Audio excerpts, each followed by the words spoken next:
Hi, I'm Peggy with Headshots by Peggy, and today Merrick McCartha joins us, and we're going to talk about what to expect as the industry starts to open back up.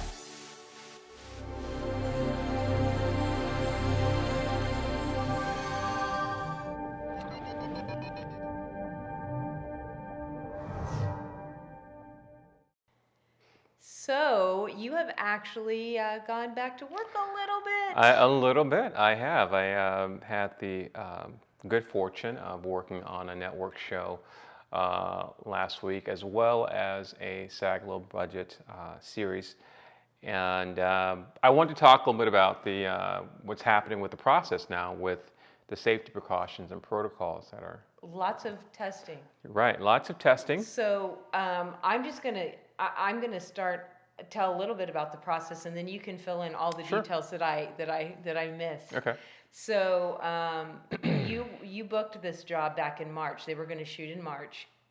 They put it on hold, and then they were like, "Oh, we're gonna do it," and then put it on hold, and "Oh, we're gonna do it," put it on hold, and "Oh, we're gonna do it," and they actually did it this time. So they had you go into the studio and do a COVID test, and you got your results back in 24 hours. And then after that, they did the fitting. Correct. And then when you got onto set, what happened? Well, when I got there, the first step was for one to get into the gate, they did a temperature check, and then when I got to the check-in person, I was routed directly to a rapid COVID test area. And just to kind of step back a little bit with the testing, productions are doing the pre-testing, which means that they either will have you do one of the wonderful free testing sites that's available for Californians, or they will pay and have a private company that they pay for that gives you a free test. And in either case, you're not out of pocket for the COVID test. So for the network project, they had their own company that was managing our pre-testing for COVID. Where we drive on the lot, they had us go to a certain part of the parking lot. They had staff there to instruct you on how to do your COVID test in your car. You didn't have to get out at any time, barely roll down your window, but to receive and to transmit that and to give back the swab. The swab tests is what everyone's really doing now. When I first started testing, we were doing the throat test, which people liked because everyone's freaked out about the swab test that goes to your brain, where I won't get into why. All the conspiracy theories on that. Right, exactly. So, that's not the test. No one's making you push it all the way up to your. It's just the top of your nose. It feels like it's a little itch. It's not going anywhere past your nose. It's short. It's quick. It is not at all complicated, and you're done. And for the pre-test, we got. It takes typically, I think they were thinking 3 or 4 days. I got mine back within 24 hours. I think that company was doing 24-hour testing. Yeah, 24-hour test for CAS. And then we had what's called a safety webinar for the shoot, where it's a Zoom call, but there's basically a webinar presentation where you're listening to someone present exactly what the procedures are for working on the studio lot and on set. So what their procedures are for set, is that what it was? Yeah, just that. And then after that, they give you, there's a question and answer session, like can you answer other questions that may have not been covered in the webinar. Did you feel safe through this whole process? Like, was there any time where you were like, eh? Yeah, it was very safe. The network's very, very strict in their protocol, so that I was never in any danger of feeling any danger of exposure to high risk of COVID on my time there. So when I get there after the rapid test, you wait. It takes about 15 to 20 minutes. Then you're shuttled to your trailer or your holding area. Now, one thing that's different too about these larger productions is normally you have transpo vans that take you and large groups of people. And these transpo vans that pack in 8-10 people. Now there are two passengers in these vans. One driver, 2 passengers. That's it, no more. And are you wearing a mask? Is everyone You're, wearing a everyone's mask? wearing, everyone on the lot is wearing a mask. I And feel like shields. they have a rule that if you're seen without that mask on, not down here, but up here, then you're like either You're off. reprimanded or fired. Because everyone had one, whether they were by themselves, riding on a golf cart, nowhere near another person, or in your, near you, they were all were instructed to wear masks, which is great. Um, yeah, my question about for this webinar was how was it going to work for actors on set? Because You as can't. an actor, Yeah. yeah. I mean, yeah, I don't know if you have people come to your headshot session wanting to take headshots with the mask on in their headshots. I think I've had a couple of clients that have come and jokingly said, should we do a headshot with a mask? And we always say, yeah, we should. And I think I've only done that once. I should, just because I don't know if that's ever going to be a thing, if you're ever going to need to submit a picture with a mask, but it definitely tells the story of 2020, if nothing else. It does, and my commercial agent mentioned that yes, they've Yeah. seen people that have sent in have headshots that are with a mask on. I'm not sure if it's meant to show that you're COVID safe, that you're willing to wear the mask, or if it's just, hey, this is just a fun little thing with me with the mask on. Well, I think you definitely look different with the mask, but I think casting people are going to be wanting to see your actual face, and then that's going to be what's important to them. But we're kind of doing it for fun, because it's I'm not charging you more to take a picture with a mask. It's just silly. It's fun. It's it's part of having fun. Yeah. But the concern obviously is on set. All the crews wearing masks and shields and everything, but the actors, at some point, you have to take your mask off.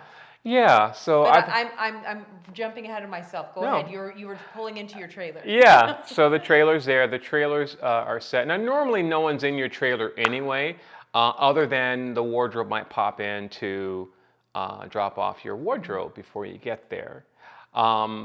But this rule now is that they have a specific cleaning team that cleans all of this, disinfects everything, and no one is allowed in there other than you once they're done, not even the wardrobe or anyone. So that's one thing that's certainly noticeable about this.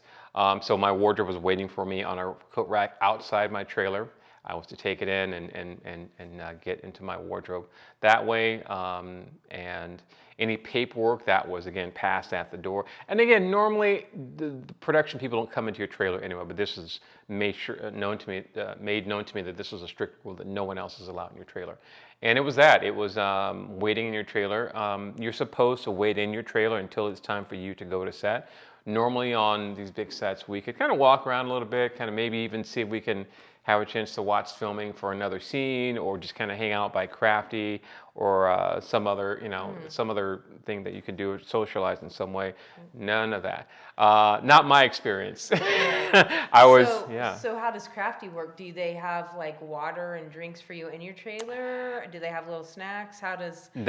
That's not in your trailer. They're fine with you bringing your things. Fortunately, my trailer had a microwave and a mini fridge, which we don't use microwaves here.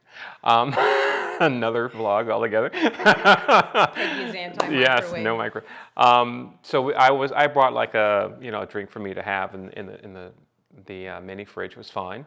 But as far as Crafty, I wasn't really made aware of Crafty until we got towards the set. Now, Crafty is there, but there's no more of the big table of stuff that you can kind of dab your hands into or snack on or walk by and peruse at your leisure. Which for us germaphobes is It was scary for people like Peggy. Just people grabbing into the Red Vines licorice. You never know. I feel like COVID has really helped us germaphobes out, because it's just made everybody go to the same page where it's like, keep your germs to yourself, you nasty people. Yes. So all that's gone. There is a truck that is Crafty. Now, there are trucks that would be there sometimes where you could just walk into the truck and it's still the same little buffet style self-service. But no, this truck is more like a food truck where you yell in the window what you want and they hand it to you. And that was Crafty.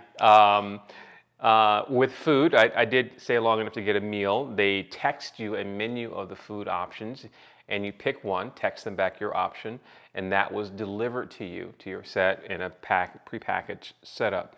I wasn't made aware of how that process is, like what their safety in Right. preparing the meal. But everybody was so safe. There's You clearly they you would were- yeah you would think they wouldn't want to risk anyone.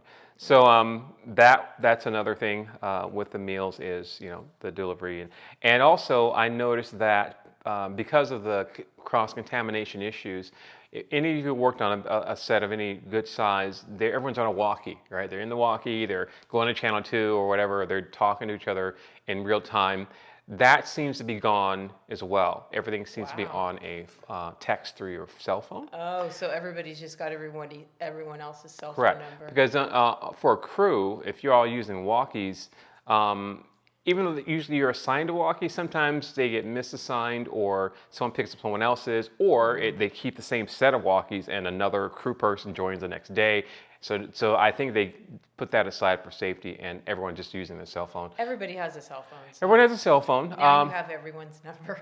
Yes, but again, I mean, great. there's certain aspects of this filmmaking, working on a big production, that it's diminished now because when you're on a walkie and you're even an actor listening to what the exchanges that happen on these walkies, it's funny. You get their tone or what's going said, the jokes they crack in between certain real technical things. So that's all gone. That's gone. None of the fun banter on the walkie, and it always mainly professional. But when someone says I need something stat, you can get the sense of their tone of the voice, how stat it is, or something like that. So that's gone for this production anyway. Going to makeup was also different. Yeah, I imagine. Let's talk about makeup because Going to makeup. That's pretty That's close. That's yeah. this. And you're not wearing a mask. Correct. So I anticipated that at least the makeup artist would be wearing a face shield and mask. And that was certainly the case. But also, just the makeup trailer itself has also been structured to be very safe as far as any kind of contamination. So everything was sort of battened down. You go to batten down the hatches, as they say. That was definitely what was happening in the makeup trailer. Only 2 actors allowed in the trailer, and each of their own makeup person. The trailer is divided into 2 sections, so that one actor would be on the other side, and that's it. Normally on a makeup trailer, there's 3 or 4 people getting worked on at any given time. There's stuff that's open. Makeup kits are kind of open. Things are kind of, they're like a crafty table almost. Now the makeup is like, this is your makeup, and this is that it's. Well, yeah, your and that's section, another yeah. part. They have their set that they have everything covered, sealed. There's no risk of people breathing or having droplet go into them at any time. So you get your makeup done. They're wearing a shield. You're wearing a shield. They put on a disposable plastic. Clear plastic covering over you to shield your clothes against any makeup drops. And once you are done, for this production anyway, makeup artists are not allowed on set. So they were segregated away to only being interacted with in the makeup trailer. So they give you a kit that has your own touch-up materials that you would need on set. So this is important. Guys, if you don't know how to do any of your own touch-ups and you know someone that does or live with someone that does, maybe get a little bit of lesson on how to, because that's going to be your responsibility. Because once I got to set and had my makeup kit with me for this, waited for a bit, and they were almost ready for me, a production person comes out and says, okay, let me take a look at you, hold up a mirror, okay, this is what I need you to fix, this. They won't touch your stuff. They won't touch your face. They won't come near you for that. You have to figure out how to do it, and just gotta make do. So we got you makeup lessons a couple of years ago. We went to Namies. And one of the guys there really sat down and taught you how to do your makeup, which I thought was amazing. Yeah. But even right now, guys, I'm saying guys because most females or most people who identify as female already know how to do our makeup. We've been doing that since we were 3. So not that we're good at it, but we got a general idea. And some guys feel overwhelmed and intimidated by that, and they shouldn't. It's not that you guys hard. got all the stuff like contour. What the heck is contour? I don't even know what mascara does.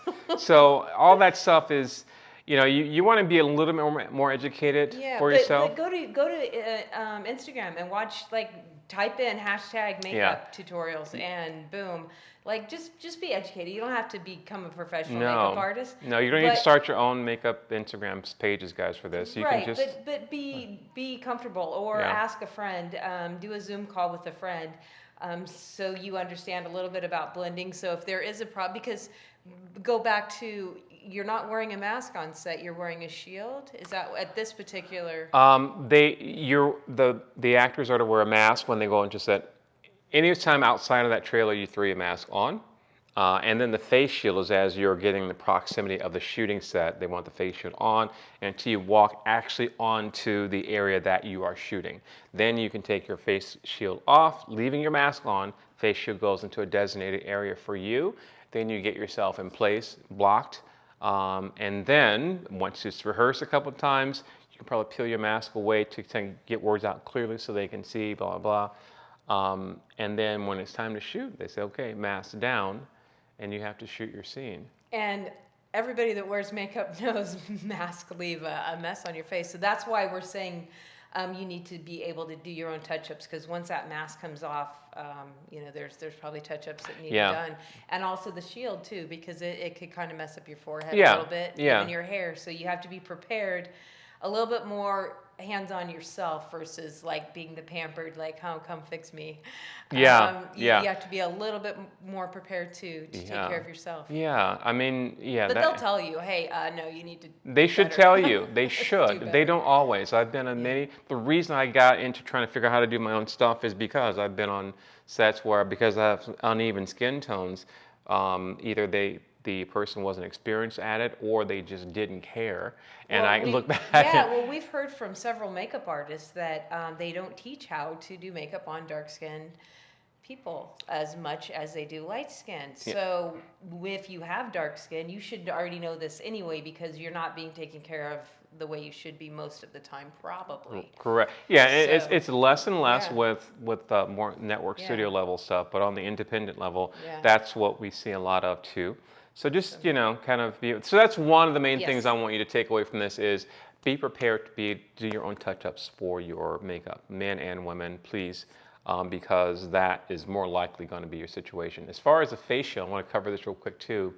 They issued us these face shields where there's a binding piece that goes around like a headband and it comes down like this. They also had originally set up these face shields that sort of fasten themselves around your neck and sort of came up like this. That was your shield with nothing up here.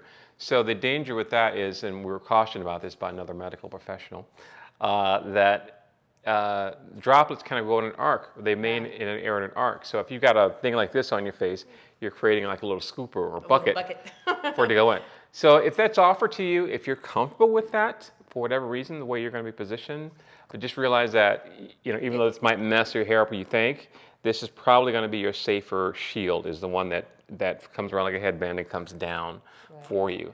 And of course with your mask. And keeping in mind, most people are wearing a mask also. However, talk about when you're acting and there's another person in your scene. So, because clearly the two of you. This is the complicated part. Now my scenes, we were separated at some distance, but I think the production also took into account that there's the science about this is that if it's with no more than 5 minutes, I think, of time without a mask in front of someone, you're minimizing the risk that way. So that's kind of how they're working it. So it may be up to you to keep track or be aware of that time window. If you're on a shoot that's taking several takes, have that mask in your pocket to throw back on if you're taking some time. Don't leave it off. I think right now still the industry's trying to let people sort of use their own best judgment in some ways while still having some protocols to it. But that one protocol seems to sort of still be in the gray area as to, in between takes, do we put it back on or not? That seems to be up to the actor to decide. I would caution you that if it's not going to be a huge problem for you, just put it back on. No matter what you believe about any whatever your mask beliefs are, if you're wrong, what are the consequences? Like, if you think masks are not important, and you're wrong, and they really are important, and somebody gets sick and dies, versus if you think masks are super important and you're wrong, well, the consequences is you had a mask on your face. So, Yes. think about other people, and the other people in the room. So, yeah, that's kind of how we base Yeah, our things. and we like, don't want to be too preachy about this, yeah, although, but we're trying to tell you what happens on set. yeah. That's what we're But gonna. what I'm saying is this isn't the time to make a stand. This is like we're trying to get back to work. Yeah. And if getting back to work means putting a mask on, even if you don't think it's necessary, so what? It's just a mask. Yeah. Versus if it is actually necessary, you may save someone's life. So. Sure. So just let's get back to work. Yeah. Let's help them figure out the Yeah. safest way to get all of us Yeah. back to work. Yeah, that's another point sort of in that is people tend to forget how important is your interpersonal interaction on set with people. It is for you to continue working. Yeah. If you're coming off as someone who's a problem, who's always argumentative about the simplest things, then yeah, you might get a little reputation for that, and it may stifle your workability. So keep that in mind. I'm not saying lay down and do whatever they say just because. Absolutely, if something's wrong, make it known that you don't agree. But if it's about safety and it's just simply a debate about whether it's as safe to have a mask or not, why not be overcautious? Yeah. Why not be overcautious? Just for the sake of other people. Why not be overcautious? So and that's again, that's part of your. I'm sorry, I didn't mean to interrupt you. That being said, definitely speak up if you don't feel safe. If something's happening and you're like, wait a minute, I don't feel safe. Like, right. Don't hesitate. Like, you shouldn't worry about being the squeaky wheel No. when it's your safety and your family's safety. Exactly. And I don't think anybody is being ugly about it. I think if anything, they're being overcompensating. Absolutely. If you voice it as, hey, I want to do this. They're like, okay, wait, what can we do to make you safe? They're not like, I can't believe they're complaining at all. That's not the they're like, attitude. okay, yeah, we didn't realize that was an issue. We need to work and be better at Yeah. this, and they appreciate that. Yeah. So don't worry about like. If you want to be overly safe, be overly safe. Yeah. But Absolutely. if you're leaning on the side of the risk is too minimal for me to care, then it might be a problem for other people that you're working with, and you need to really think about that. The experience with that is, again, the gray area, the in-between takes, whether to keep your mask off. And the crew, again, always are masks, always are. The director, the writers, producers, everyone in that area has a mask. Everyone in the lot has a mask on. That was one thing. They do have sort of a one-way routing system for you to walk. So people aren't clogging up. So you're not sort of crosswalking each other. They try to avoid that. On a studio lot with these big studios, it may happen to where the entrance is also the exit, and so they just have a sign that says no crosswalk. If you see someone coming in or out, you stay back and let them fully exit or enter before you traverse that boundary. They do have hand sanitizer there for you before you enter and after you enter. Now, just something, because you learned this. I think you learned this in your safety webinar, and I didn't know this. There is a proper way to use hand sanitizer. Actually, I'll stop you. My safety webinar did not include how to properly use hand sanitizer, and there is a proper way to use it. I got that from a very, very good friend of mine, who's the younger brother of my dear college roommate friend, Randy. So Rick Scale, wonderful guy, let me know that hand sanitizer, you can't just slather it on every time for any reason, just all day keep slathering it on. You can't just have any hand sanitizer. You can't have the strongest 99% alcohol hand sanitizer. Those things are not effective ways to use a hand sanitizer, apparently. The way hand sanitizer works is the alcohol in them kills off these germs, but the alcohol also evaporates fairly quickly. So if you have something with too much alcohol in it, it's going to evaporate too quickly to be effective with sanitizing your hands. And also, because hand sanitizers have these other materials in them to give them scents or just to give them some sort of viscosity or whatever, minerals or something like that in them for you, those things still also create sort of a film. If you just keep using it over and over, the alcohol evaporates away. You're left with sort of this thin layer of film on your hands.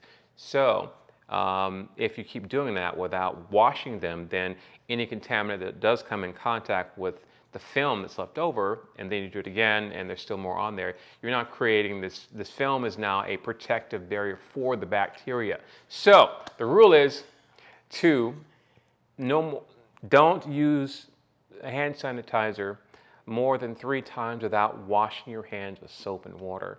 So in other words, if you're going to use a hand sanitizer, great, but after about the 3rd time, go and make sure you wash your hands with soap and water if you haven't done so already. And we all know that soap and water is always the best way, but hand sanitizer is great in a pinch. But don't rely on the hand sanitizer. Wash your hands with soap Wash and your water. hands. Wash your hands. Absolutely. So that was great news for me that I didn't realize. I didn't care. I didn't know. So I did not mean to turn this into a safety meeting, but I think these are important things to talk about. Is there anything else you want to talk about that happened on the studio lot, or did you pretty much that covered everything? I feel like it did. It's always still very fortunate to be able to work in this industry. I mean, it's it's always fascinating, and it's always fun and always energizing, and you're still meeting people, even though you're not socializing as much, that you form great relationships with. So, this is something you should be grateful for when you get it. And if it seems like a sort of a hassle, I encourage you to let that go, because we're going through something now that we all have to get through, and the industry will not continue if we all can't get together on this and agree to be safe or overly cautious, as you might think of it. But that's how it's going to be for us to continue. And it's an adventure. Think of it as an adventure. It's an adventure. So that was a pretty good experience on the studio set, on the studio lot, yeah? Yeah, it was great. It was great. So you also had the privilege of working on a low-budget SAG independent project. Correct. Did I say it right? That is right. Okay. It's a low-budget SAG web series, and it was really fun.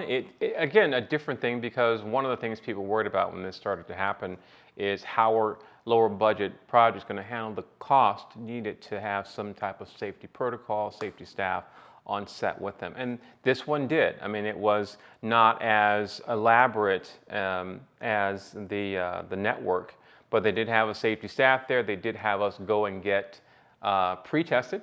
They had us use fortunately we have the California free testing facilities for us to get our testing done. They verified that when I got to set. They did a temperature check on me to make sure I didn't have a fever, which is one of the main symptoms. And then I had my own mask. So we were then put into different areas to sort of distance ourselves from each other. The makeup person also had the mask on. It was one makeup person, and it was also a situation where they were really just kind of protective of all the material on their makeup kit. And the entire crew also had their mask on the entire time. That was also a rule on this as well. Now, you didn't have a trailer there, so how did that look? So it was outdoors, and because we were filming one scene of this, there was only one piece of wardrobe that needed to be sort of fitted onto me for this that wasn't ready till I got there. So I got there with everything else on except for this piece of wardrobe, and they had a separate changing tent for us. It was all outdoors, not indoors, no trailers. And while we waited in this holding area, we were sort of distanced from each other, sort of as in at least 6 feet. And the medical staff was watching us at all times, making sure that we were well hydrated, that we weren't showing any signs. We were tested again more than once while we were there for our temperature and just any other issues that might have come up that could have caused any kind of cross-contamination. Again, food was ordered. There was no craft services available at all. Actually, I'll take that back. There was, and what their protocol was that their safety staff was basically managing the craft services table, so that if you needed something, you need to let them know, and they would get it for you. And that was it. I mean, I didn't really have that many snacks. I try not to have many snacks anyway on set. But yeah, that was how that was run. Again, bring in your own mask. I think you have, when you have clients in, do you have masks? Well, I have a mask. When I have clients in, I have the mask. The clients clearly can't wear masks, but I have a mask. I have a cloth mask a cloth Well, I mean, when they mask. show up, if they Oh, feel, yeah, hey, in between while I'm yeah. changing, can I wear a mask while I'm changing? Things like that. I always appreciate when my clients care enough about me to put a mask on, at Yes. least a little bit. And if they show up and they don't have a mask, we have, the disposable mask Sure. here. Yeah, clients show up, we get them settled, and they get to take off their mask and fix up their makeup. So on the smaller production, there was a makeup artist there, but you, like the other one, you were responsible for your touch-ups. How did that work? Sort of. Sort of. And mine wasn't so much the touch-ups, it was because it's been a hot day of film, a hot week in Southern California, so it was more like any perspiration that was coming up, I had to be, and I was getting napkins to dab myself off, and there were sometimes there were things that I couldn't tell were happening, and so they had So the they other were person showing come you. over to just Yeah. quickly, with their mask on and everything, sort of dab a Do you little want bit. me to tell you a secret? Should I tell them my secret? My favorite thing to dab perspiration off or shine the oil off that doesn't take the makeup off. You can buy these little things. You can buy the little papers, but De-shiner sheets? what those little de-shiner sheets are is the same material that the toilet seat covers are. So if you're in a public bathroom and you are, have a little shine and you're trying And to you're in get- a pinch, and or because you can just buy them. grab a toilet seat cover. Yeah. And I actually buy them. You can go to like Smart and Final and different Yeah. Amazon and I buy a box of toilet seat covers. Yeah. Because I have so many people in my studio. Yeah. And you get that shine and that oil. And when you're on camera, that shine shows up as a white because it picks up the light. Yeah. So I'm very, very conscious of that. So that is my little secret. The other thing is, that's a really good blotter is, for some reason, Starbucks napkins. Other If you can get into Starbucks. Yeah, if you can get into Starbucks, keep those in your glove box. But that's good to know. Just for life. That was Yeah. just a bonus. Yeah, That was my little- bonus. That was my bonus. Okay. No, it's good. It's good. But those sheets are good. I mean, you just really just kind of put them on your face, press, and sort of slide your hands over, and that should Yeah, get rid of you the dab shine. it. You don't want to, You're not wiping it. because that You- wipes your makeup off. Yeah, you don't dab. just press it on and kind of slide it across to soak up any of that little fine amount of moisture that's going to cause the glare. That's what you want to get rid of.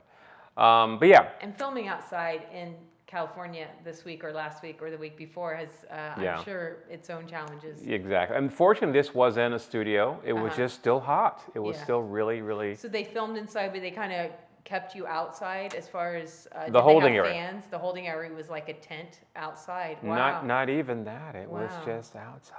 Wow. Inside, It was cooler. AC units inside for filming can be nightmare on sound. So they typically have to turn those off, and they have sort of a fan that sort of routes air into the set for you to stay cool. That was kind of what was going on. Yeah. But even that can be a little noisy sometimes, so that had to be Yeah, shut off. that's- So yeah. Being cool on video is always a challenge Yeah. because of the fan noise. So exactly.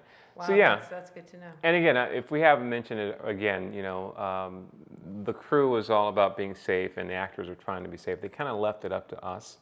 But I think it's important for you to be aware for yourself of your situation, because for this crew, they were so busy because they're trying to focus on what they're doing, and the safety person couldn't watch everyone 24/7. May not have noticed that you had your mask off after that last take, and you just kept it off and forgot to put it back on.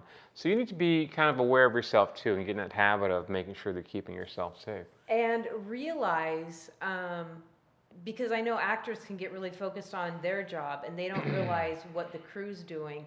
And because I've worked on set as crew before, it's busy. Like everybody's got 15 things on their mind. They're trying to make sure everything is perfect and the light is right, this camera, everything is right.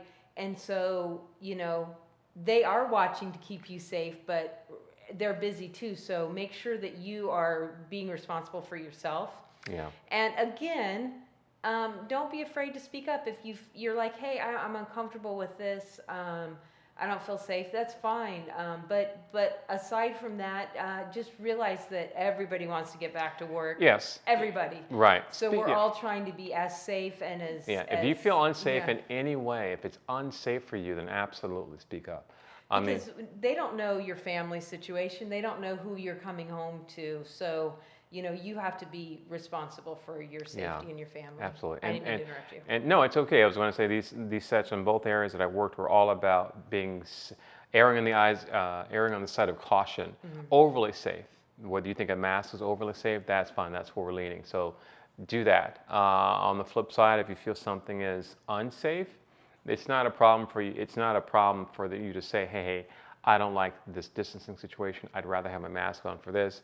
Those are things that actually any production at any level wants to know from you because they want to know what they can do to accommodate these things. They're gonna encounter this more. So that's helpful. Being uncooperative as far as being less safe, that's really not helpful. So just keep that in mind if you intend to consistently work and be paid to work in a professional environment. And I know that we've jumped around a little bit in this, but we did want to tell you and encourage you that the industry is starting to open up. It may close back down, it may open wide up. We don't know what's going to happen tomorrow, but as of right now, things are starting to open up slowly. And so everybody is trying to do their best and make a safe environment for everyone. Nobody wants anybody sick. Everybody wants everybody working. So do what you can to do that. But also know, as the industry is opening up, that means you're going to be getting even more auditions. So be ready. I've been hounding this for the last 6 months.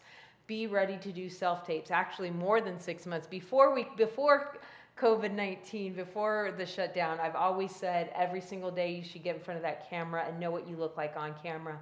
So I hope you've been doing that because you're going to be getting self-tape auditions. Make sure your lighting is good. Make sure that you are well lit. Make sure that your sound is good.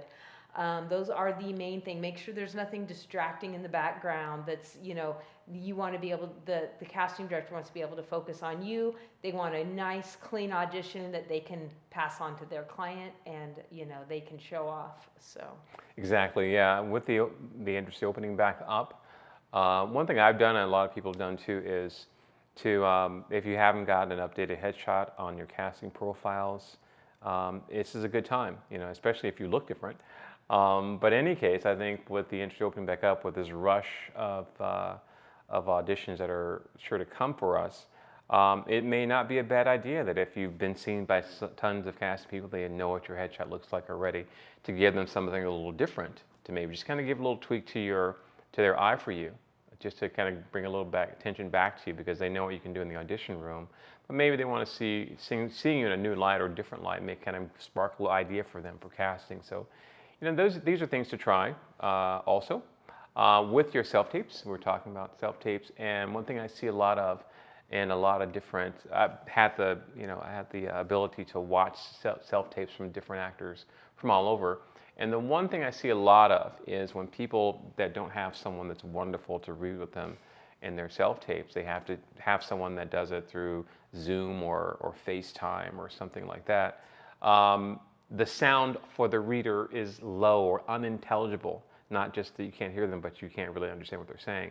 And that doesn't help you in your self-tape to do that. I know some people think that, hey, I don't want them to overpower me and my sound. I want them to mainly focus on me.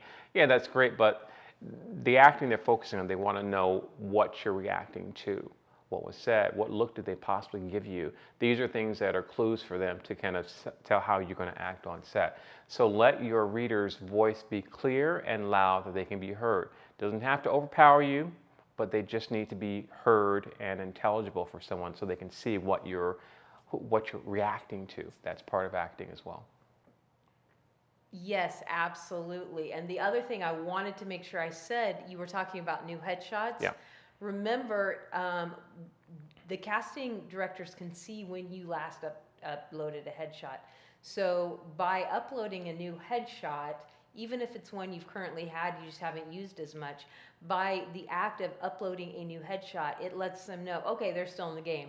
Because several months have gone by and they don't know. People have dropped out. Yeah, people have dropped out. Yeah, I mean, I mean, if you So- were barely making it, and then, you know, I Yeah. know even some of our friends have moved back. They're like, I'm leaving LA. I can't Yeah, do it. And yeah. we're like, no, hang on, Yeah, it's yeah. gonna be over. But hopefully they'll come back. But keep that in mind. So just the act of uploading a new headshot could be really useful, because they know you're still investing in your career, you're still serious, you're still an actor, you're still really ready to work. And you know, I think that's important. I think it's very important. Yeah, very good. So we made this about way more than just Way more. what to expect on set for safety. But I think it's always good to have you as a resource for actors, to come for great knowledge and great insight, because you talk lots of connections with industry insiders, producers, casting people, directors. So it's Well, really it's because I talk all the time. And if I see somebody, I grab them and I talk their ear off, whether it's virtually now or in person before. But no, I really enjoy understanding what can help you, because knowing what helps you helps me, because I want to be able to give you a headshot that's effective, and I can't do that if I don't understand what headshots do. So yeah. Exactly. and it's, you know, it's kind of a family investment here as well. But the last several months, we've taken lots of classes, workshops. I certainly have, yeah, yeah. Instagram lives. We've talked to a bunch of people. So I hope you guys have been doing the same. Again, we are excited that the industry is opening up, because I think we've almost found the end of Netflix. Yes. We are I think pretty we're much almost out at of the things to watch. I mean, I don't know. We try to find new good stuff, and it's hard for us. We just found out about the Lovecraft Country, which I highly recommend. However, we just found out that it wasn't already pre-shot into series of 10 episodes, so We're so spoiled. We gotta wait. We watched the first episode, and I was like, Great, oh, yeah, next yeah, episode. Let's watch the next episode. And he looks at me and he's like, no, it doesn't air till next week. And I was like, what? yeah, How does that work? We have to wait for a week? a week, yeah. When there's a lot of things you're watching, that's Yeah, fine, it but- kind of, you don't yeah. really notice it, but there's But not, we've we've so been through spoiled everything. That we're like, we watched this 3 Yeah. seasons, we watched these 3. Yeah, so. That's all right. So anyway, again, I digress. Right, so during this time, it's good that you have been staying honed with your skills, staying informed, watching and listening to industry insiders as to what's going on with the industry. And I think you're always willing to help people if they have any questions for Peggy about what to expect or what to do. I'm an interrupter today. Usually you're the one that interrupts me on this Sorry. vlog, and today it's me. I get tons of private messages from you guys, which I love. Go ahead and leave them in the comment section, because other people may also have insight and may add to our conversation. So don't be afraid to leave. No, there is no dumb question at all, because if you don't know the answer to something, it's simply just a question. Well, yeah, that's, I think an old Yeah. saying is the only dumb question is the one that you never ask. Yeah, so ask. But I do love that you guys DM me. I love getting those messages, and I love you guys reaching out. And I love it when you share this video with everyone you know and leave me comments. Is there anything we need to say before we close? Did we say everything we need to say? I feel like we've kind of We did it? gotten it. Yeah, I think we kind of did it. I hope everyone's out there staying safe. I'm looking forward to seeing you guys out there in the trenches and audition rooms for commercials, for theatricals, for classes as well. But I think this can be an exciting time for all of us. And wishing everyone well, but also wishing everyone to stay safe. Exactly. And get back to work safely. Thank you guys again. I want you to make sure that you have an amazing week, and I'll see you next week.